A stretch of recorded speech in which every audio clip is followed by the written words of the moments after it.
You guys, La Liga is currently serving one of, if not the most interesting title race this season.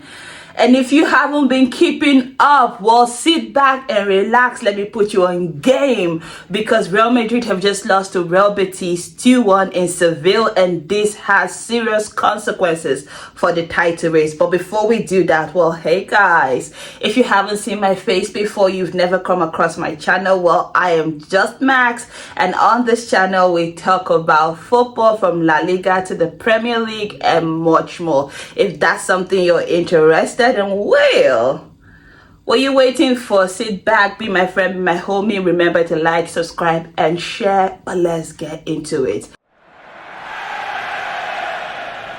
Now, leading up onto this game, much ado was being made about two things. One, that Anthony's red card last weekend was overturned on appeal, which meant that he could be available for this game. And two, that Real Madrid's most versatile MVP of the season, Federico Valverde, will not be available because he had picked up an injury.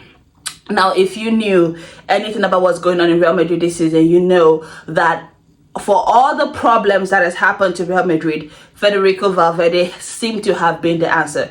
You need a defender, Federico Valverde. You need a right back, Federico Valverde. You need a midfielder, Federico Valverde. You need someone to Federico Valverde. Like, he was just that important. So to have him not being able to start in one of the most pivotal games this season, it was a huge blow for Real Madrid. So this is how they eventually lined up against Sevilla. It was Courtois in goal, Felo Mendy in left back, David Alaba, who comes back into the starting lineup. We're so happy to see him after a year out, even though I am, always going to be Vizca Barça for me. But I am always happy to see players who have been out for a long time come back, because we never want to see people injured. So welcome back, David Alaba, to the starting lineup.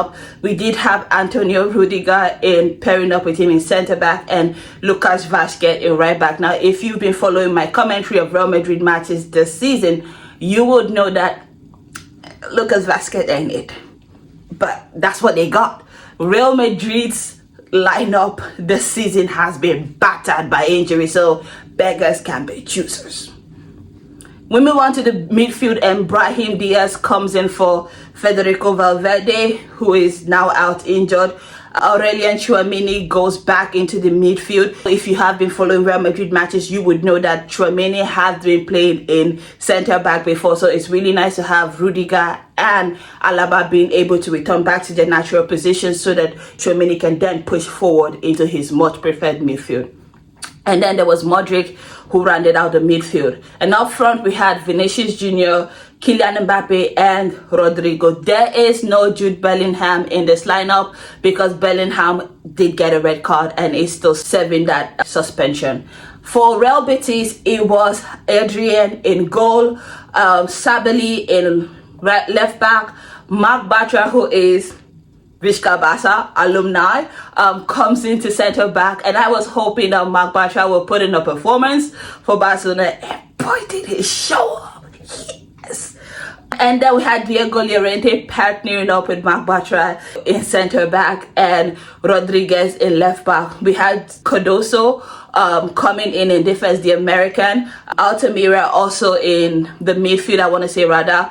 Anthony, Isco, and Rodriguez in the midfield, which was Hernandez up front. So it was more of a 4-2-3-1 formation from Real Betis. Now, I'm going to be honest with you, and I expected Real Betis to come in more of a low block kind of situation, because yes, I know they have Anthony. I know that they have been playing and doing much better in La Liga of late as to what we've been able to see from them earlier in the season, but this is still Real Madrid. Whether broken, beat, battered, or bruised, they are still Real Madrid. So you cannot underestimate the firepower that is the Real Madrid team. Now, when this game started, one of the things that I was immediately impressed by was within the first 5 minutes, I learned that Real Betis, they did not come to play. They wanted to play some football, but I always had that caution that Real Madrid are just that crunching tiger, hidden dragon kind of figure. Like, you need to be cautious. You need to play to your strengths. You cannot overdo it, or else they're going to sting you. And that's just what happened. That is just what happened. Because even though Real Madrid there is too much Real. I'm just going to say Betis and Madrid. Follow along. Thank you.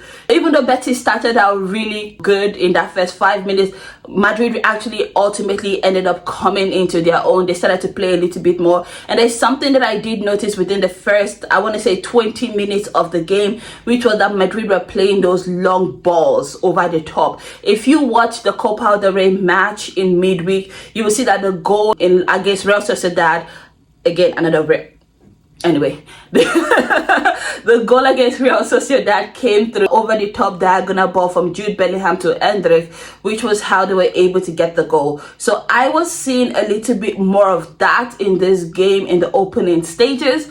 They were playing those long ball over the top. They were finding Kylian Mbappe very quickly, which was giving him an opportunity to run directly or shorten the pace of the attack. And when I looked at that, I thought, oh, this is a very good tactic. Why? Because Real Madrid are a very lean squad at the moment, and they really needed a ways to shorten the attack. If you can make it go quicker as opposed to like playing through the midfield, it's always better. So if you can cut out the entire midfield and then go ahead, I thought that was a brilliant strategy. And for a minute there, it seemed to work. That's how ultimately they got the goal, a ball over the top to the left. It started by Kylian Mbappe, obviously, and then I think he then pushed in the ball, if I'm remembering correctly, I want to say it's Antonio Rudiger, that does a little bit of a dummy. The keeper comes out to like make a challenge on him, but then it just passes the ball very well to Brahim Diaz and letting it be a very easy tap in, one of the best goals that Brahim Diaz is ever going to score. Certainly one of the most easiest. Now, at that point, as a Rishka Barça, I was worried because I was hoping, if not anything, that Betis were going to be able to secure a draw. I never had the courage to hope for a win because it's Real Madrid and they're punching against their weight, above their weight. So like, if you can get me a draw, I'll be okay with it. Because if you know the context of the La Liga table, Barcelona and Real Madrid sit on 54 points, while Atletico Madrid are sitting on, I want to say 53 points. So it's really giving bumper to bumper. And there is no opportunity for you to like mess up. If you snooze, you lose. So you have to get a result. But I was hoping for something else. Anyway. But one of the things that surprised me was that as Real Madrid got the goal, they stopped doing what was working, which was, again, in my view, those long ball over the top. They stopped doing that. Instead, I would say Real Betis grew in stature. They did not cower. To their credit, they did not cower. And a huge kudos to Manuel Pellegrini and the boys. They went ahead. They attacked Real Madrid. I want to say the ball possession will tell you that Real Madrid had a good chunk of the ball possession at the end of the game. It says they have 59% ball possession versus Real Betis's 41% ball possession. But to the naked eyes, when you're watching the game, it did not look like that at all. And I think it says something when you're looking at the stats. I'm looking at the stats as I'm talking to you right now. Betis had 18 shots total in the match, as opposed to Real Madrid's 9 shots. It shows you how they did not cower. They were on the press. Now, granted, a lot of those 18 shots were wayward shots because they ended up only having 3 on target versus Real Madrid's 2 on target. But it's good that the 3 on target that they had to materialize into something, which is what actually they needed in the end. But the point I was trying to make was they did not cower. Even though they ended up going down, they reconfigured themselves and they pressed forward. And it was amazing that just before halftime, I want to say on the 30-something minute, that they were able to get the goal that they so very well deserved. And this came through a corner. Now, I've said this. I said this before. I think it was the game against Rayo Vallecano. If you did not watch that review, Real Madrid cannot defend corners. I said this before. I said this last year when I started doing this. Real Madrid cannot defend corners. It's what it is. It is what it is. Because this is the easiest header any person could ever score in a corner kick situation. Cardoso essentially just had to shuffle, sneak through the Real Madrid defense and got a clean free header. There was a moment where the camera panned from the back so that we could be able to see the back view of the situation. And I saw Vinicius Jr. just standing, and I'm like, sir, what are you doing? You guys are like, what are you doing? And you know what? Yeah. A free header. Now, again, at that moment, I'm like, Vishka Basa. Anyway, I'm kidding, but like, you get my point. Anyway, a free header for Cardoso brings Real Betis level on this game. And let me tell you, I would have thought that they would sit back and say, oh, we want to protect this draw. We're okay with a draw. No, I was very impressed by the way they said, no, we want more. And they almost certainly did. When on halftime, Thibaut Courtois needed to do, I want to say, like a very awkward save, like again from another corner kick opportunity, and this one came in the form of a deflection on Tchouaméni. It was gonna go in, and Thibaut Courtois was going somewhere else, but he just had to make a last minute shuffle and touch. It was very awkward, and that kept Real Madrid in the game. The second half, now let me tell you, the commentators were trying to tell me that Real Madrid were about to get into this game, but what my eyes were seeing, Real Madrid were not in it. They were not there at all. Like, you can lie and lie.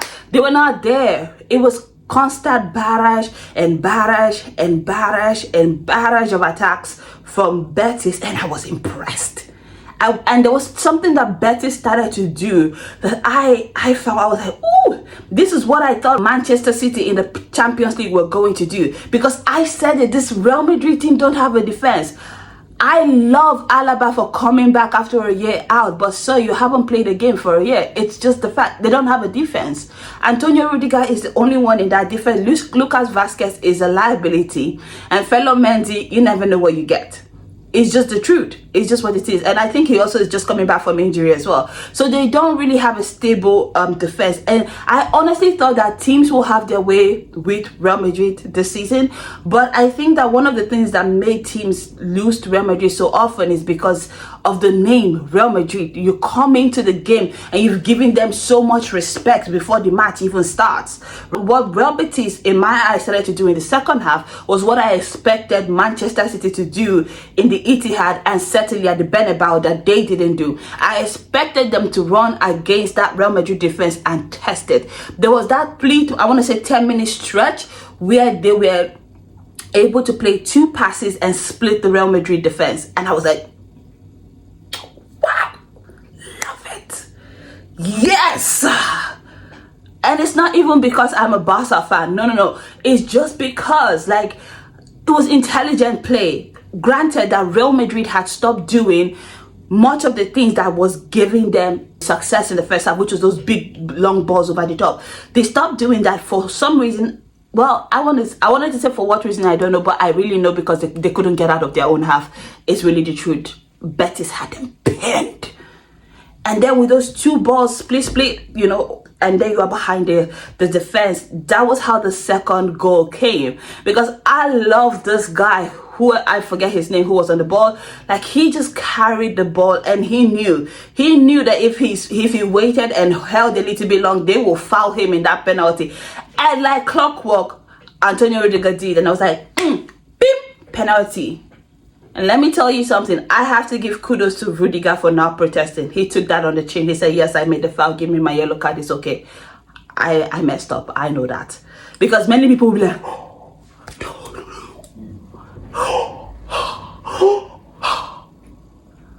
like, are you shocked? You did a foul. What are you shocked about? Jensa, like, why are you shocked? But like, in that moment, he said, give me my yellow card. I agree. I messed up. I agree. I was like, you're a man. You're a good man, sir. You are a good man. And look who stepped up to take the penalty. Isco, a Real Madrid legend. And let me tell you, when I was watching that, I was like, if you don't score. And he scored.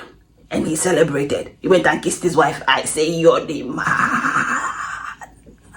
You're the man. You're a dead, yeah. Anyway, it was more huff and huff and huff. And I thought there was another opportunity. And again, another, split pass where Real Betis split the Real Madrid defense again and was in on goal, but they weren't able to capitalize. All in all, it was a good performance from Betis. They really punched against their weight.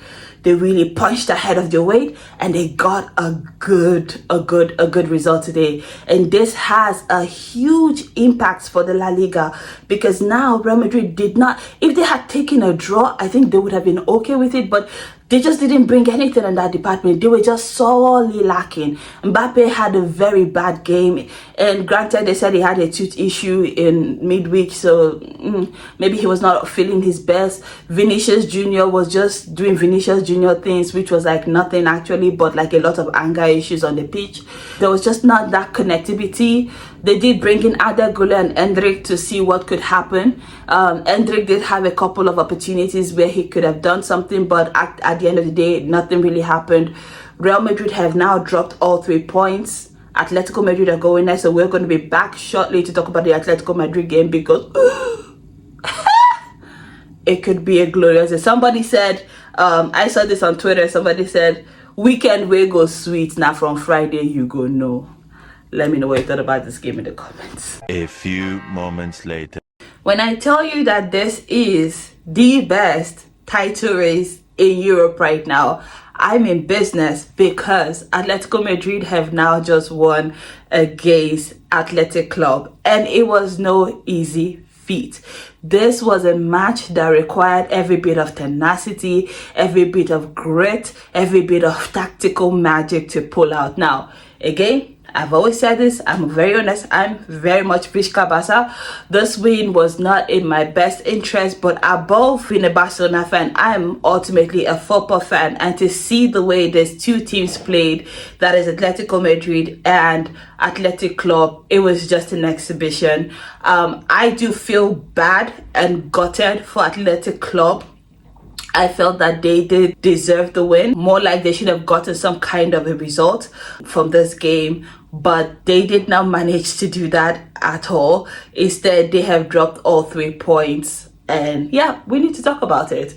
So with Real Madrid dropping points earlier, Atletico Madrid fielded a team that had Jan Oblak in goal, Molina in right back, Nomad in center back, Longley in midfield, which I have to say it's in center back, Longley has shined for Athletic Club apparently, because he was not it for Barcelona, but in Atletico Madrid he has really shined, and I want to say I'm happy for him, except sir, your shining is putting my club under stress.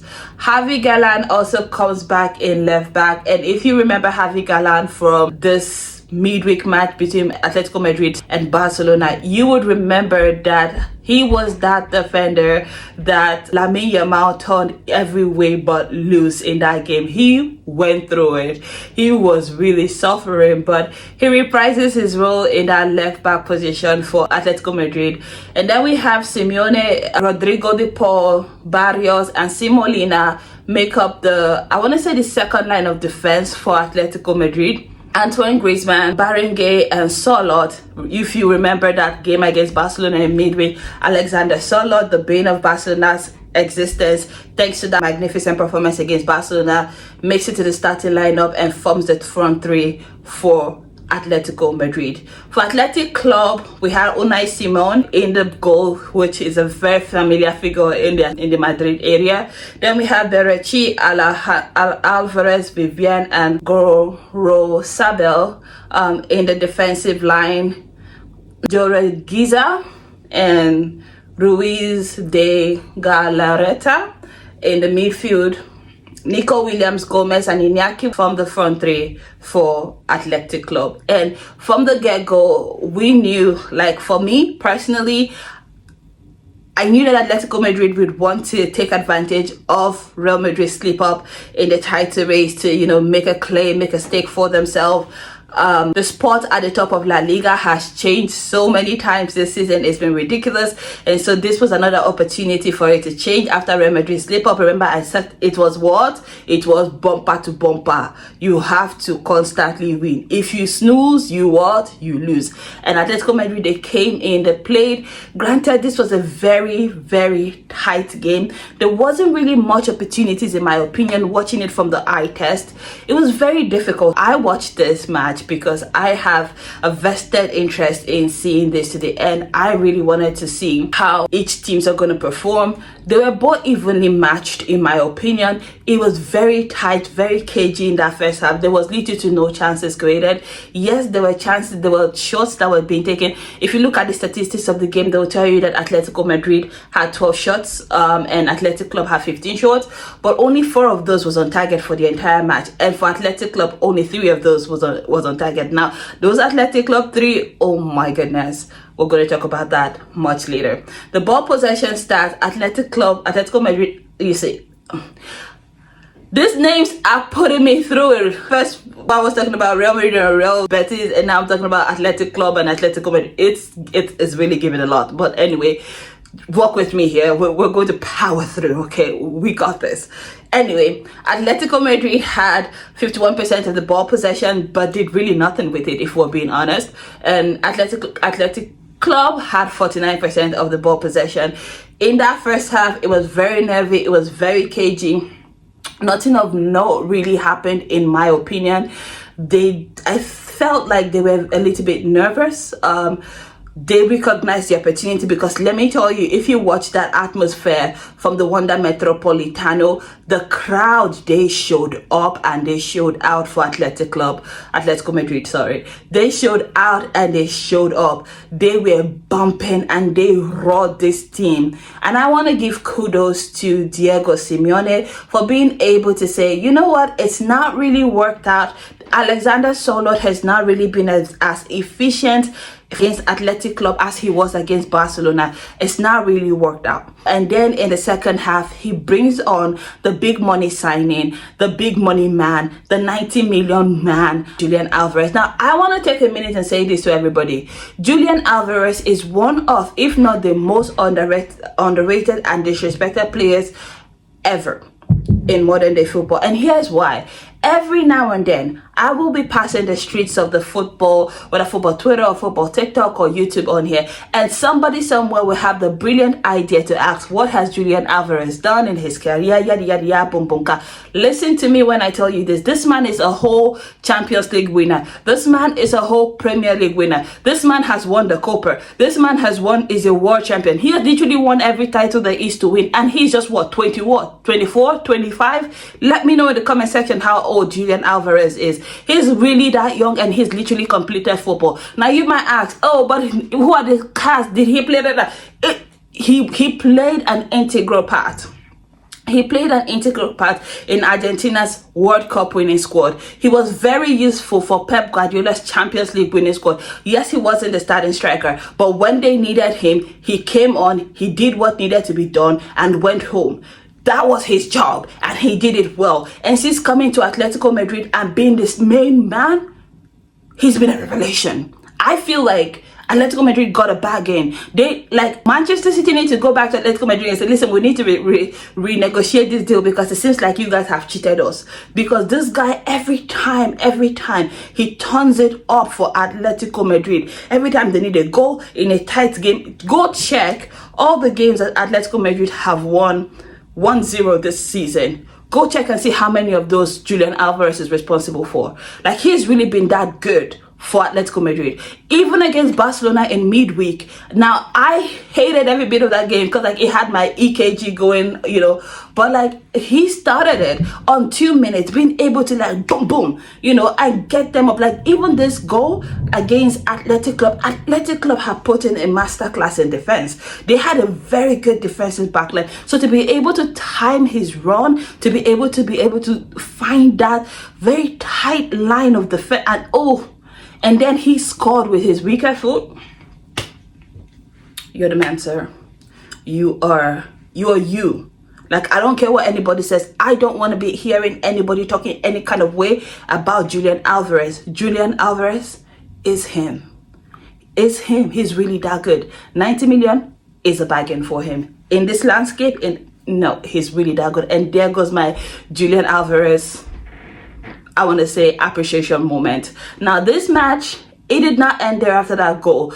I feel so gutted for Athletic Club. Reason being, they did not fold. They did not cower. They were not like, okay, it's gone away from... No. They had the Williams brothers. They had Iñaki Williams in their squad. They had Nico Williams. And they were always going to conjure something. And when I tell you that there were just 3 shots on target that they had, oh, child, it could have been 3 goals, because that Atletico Madrid bar frame, goalkeeping bar frame, was working hard. It was like that bar was like, I needed to pay rent and this is my time to shine. If there was ever a moment for a goalkeeping bar to become the main character, this was the match, because there was such an opportunity when immediately after the goal for Atletico Madrid, they came, they roared back, they went forward, and they had 2 chances, hear me out, 2 chances where they had hit the bar back to back, and small team, it would have been a goal. Every single time it would have been a goal. But luck was just an Atletico Madrid side. And when I saw that first 2 in like back to back hitting of the bar moment, I said, listen, Atletico Madrid got this one in the bag, because it's just some games are like that. So some games are just like that. Like, there's nothing you can do about it. Some games are like that. And then that well-worked corner kick between Iñaki Williams and Nico Williams, you could see that they've rehearsed this before. Like, they've practiced it. And again, it hit the bar.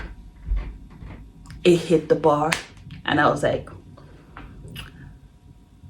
just like, you guys should give this bar the man of the match. But of course, it is given to my guy Julián Álvarez. But it was like, wow, what a game. What an interesting game. Listen, I'm not really happy for the win for Atletico Madrid. I'm not going to lie, I would have very much liked a draw or a loss, but they did manage to hold their composure. They seized the moment when it came, as they should have, because it's not every day that Real Madrid is going to drop points. It's not every day that you're going to get this kind of opportunity to put pressure on your title rivals. And so now Atletico Madrid have gone 2 points clear of Barcelona and Real Madrid. Barcelona and Real Madrid are sitting on 54 points, while Atletico Madrid now sits on 56 points after today's match day.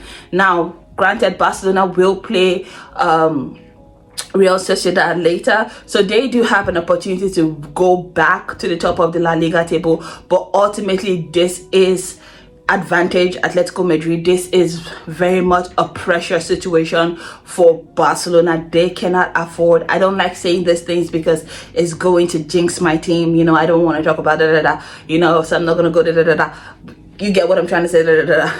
Anyway, let me know what you thought about this game. Who did it for you? Who did not do it for you? Did you watch the match? Are you listen, I will continue to put you guys on game, because listen, if you don't want La Liga, you're missing out, because this is the greatest showcase right now. The title race is shaping up to be one of, if not the most spectacular things that we've seen this season.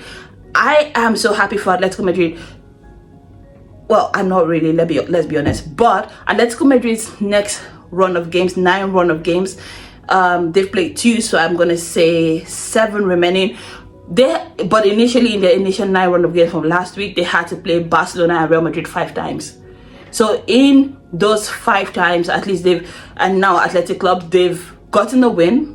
They drew against Barcelona, and now they have to play against Real Madrid. So these wins that Atletico Madrid are pulling out, they're not fluke wins. They're very difficult wins, and they're doing them well. This is a team that is well coached. I feel like it could be.